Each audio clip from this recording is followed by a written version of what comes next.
इसीलिए भी अम्मा हजरत महल ने इस मुल्क के लिए कुर्बानी दी कि उनकी बेटी जिसका नाम बिल्किस बानो है उसको इज्जत लूटने वालों को छोड़ दिया जाएगा।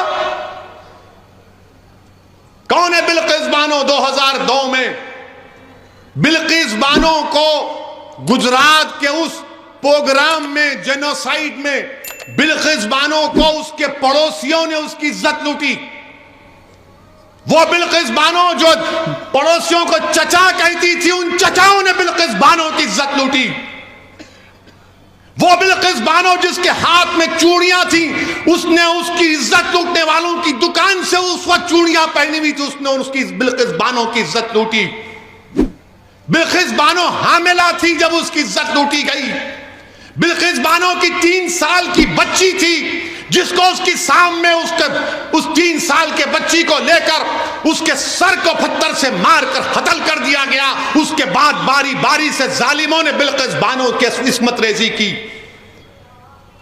बिल्किस बानो के सामने उसकी मां को और 4 रिश्तेदारों की इज्जत लूट कर उनका कत्ल कर दिया गया। बिल्किस बानो बरहाना हो चुकी थी, कपड़ों का टुकड़ा लेकर आदिवासी भाइयों बहनों के पास भागते छुपते फिरी, वो कपड़ा दिए। बिल्किस बानो के शौहर ने अपनी बीवी को हिम्मत दिलाई। मैं सलाम करता हूं बिल्किस बानो के शौहर को। अल्लाह मुसलमान शौहरों को बिल्किस बानो के शौहर से हौसला हासिल करो कि उसने अपनी बीवी के इंसाफ के लिए अपने बीवी के हर तरह से मदद की। 2004 में मुकदमा आयद हुआ। पुलिस बिल्किस बानो की कहानी को यकीन नहीं कर रही थी। बिल्किस बानो ने पुलिस के खिलाफ केस किया। मेडिकल डॉक्टरों ने झूठी रिपोर्ट दी, बिल्किस बानो ने इनके खिलाफ रिपोर्ट की, मुकदमा किया। उसका मुकदमा गुजरात से बाहर मुंबई में हुआ। ट्रायल कोर्ट में सजा हुई, फिर बॉम्बे हाई कोर्ट में उनको सजा दी गई। मेरे अजीज दोस्तों और बुजुर्गों, 75 साल की आजादी का अमृत उत्सव मना रहे हैं और भारत की एक बेटी के साथ इस तरह का सलूक कर दिया जाता है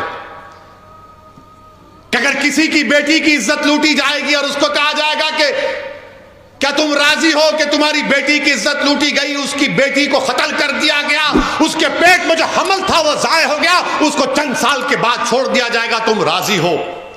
तो कोई बाप, कोई माँ, कोई भाई, कोई बहन तैयार नहीं होगी, कोई इंसान तैयार नहीं होगा। जिसके दिल में इंसानियत जिंदा होगी वो कहेगा कि नहीं, ऐसे जालिमों को जेल में सड़ाना चाहिए।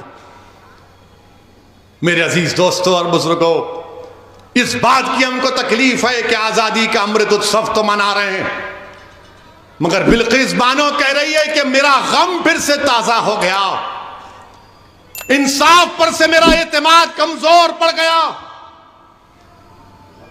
बताओ प्रधानमंत्री आप क्या करेंगे? और रिव्यू कमेटी जो क्लेमेंसी दी गई सीआरपीसी में है, कानून में गुंजाइश है कि अगर कोई कैदी इतने साल जेल में रहता है तो हुकूमत के पास इख्तियार है। कमेटी बनाई, रिव्यू कमेटी। रिव्यू कमेटी में कौन है? भाजपा के 5 लोग, 2 एमएलए उसमें, और एक साहब तो गोधरा के ट्रेन के उस वाक़े में प्रोसिक्यूशन के विटनेस थे, वो मौजूद।